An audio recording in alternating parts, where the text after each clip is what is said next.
حضرت ابو ذر غفاری رضی اللہ عنہ آپ اور آپ کے قبائل یہاں رہا کرتے تھے۔ کے سیدھے ہاتھ کی طرف رائٹ سائڈ کی جانب کافی تعداد پر مکانات موجود ہیں، چھوٹے چھوٹے پتھروں سے بنائے گئے، کچی مٹی سے بنائے گئے۔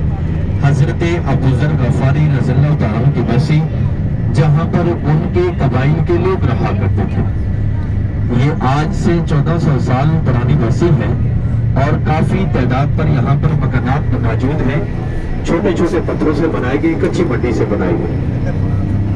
ابھی الحمدللہ یہاں پر مسجد میں تعمیر ہو چکی ہے، واش روم بھی بنا چکے ہیں۔ جیسے ہی گاڑی کی پارکنگ بنائے گی انشاءاللہ یہاں پر بھی حاجی صاحبان کو اتار کر ہی زیارت کروائیں گے۔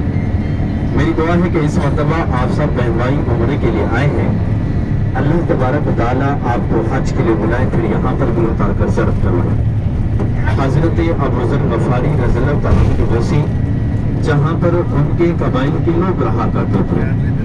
میرے محترم بالکل ہی قریب آنے والی جو ہماری اگلی سڑک آتی ہے، وادی کا نام وادی حمرا، جہاں پر پیر میر